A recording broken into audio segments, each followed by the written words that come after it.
আজ রবিবার ১ ডিসেম্বর। দৈনিক বাংলাদেশ প্রতিদিন। প্রধান বিচারপতি, বিচার বিভাগ শক্তিশালী করতে কাজ করছি। সরকারকে সহায়তা সব দলের নৈতিক দায়িত্ব। প্রধান কাজ গণহত্যার বিচার, সংস্কার ও নির্বাচন। নির্বাচন অধিকার দিতে হবে। সংকটে ৪৬০ থানা, স্বাভাবিকভাবে কাজ করতে পারছে না পুলিশ। মোহাম্মদ নুরুল হুদা, পুলিশের সবকিছু ভেঙে পড়েছে। আসছে নতুন ভোটার তালিকা। বিএনপি ২০২৫ সালেই ভোট চায়।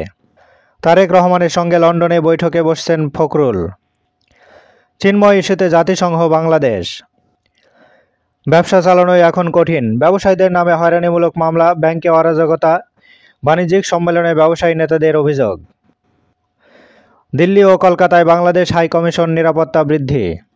আইনজীবী হত্যায় ৩১ আসামি।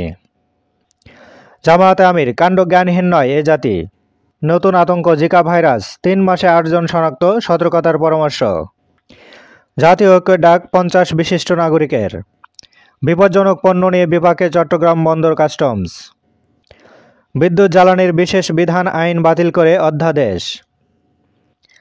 বেসরকারি বিদ্যুৎ কেন্দ্রে সরাসরি গ্রাহকের কাছে বিদ্যুৎ বিক্রি করবে। বকেয়া ভাড়া চাওয়ায় খুন হন প্রবাসী চিকিৎসক। সাম্প্রদায়িক দাঙ্গা সৃষ্টির পায়তারা হচ্ছে সাকি। আসাদুজ্জামান নূরকে দেখেই কিলঘুষি আহত শিক্ষার্থীদের। পাগলা মসজিদের দান বক্সে এবার ৮,২১,০০,০০০ টাকা। সাংবাদিক মুন্নি সাহা আটক। আধিপত্য বিস্তার নিয়ে দুই পক্ষের সংঘর্ষ, ভাঙচুর। বাংলাদেশে চিকিৎসা নয়, জানালো কলকাতার এক হাসপাতাল। মুন্সিগঞ্জে তরুণীর গুলিবিদ্ধ লাশ। উদ্বোধন অনুষ্ঠানে ভূমি সচিব। ভূমি সেবায় দুর্নীতি নিত্য নৈমিত্তিক ছিল বিগত সময়ে।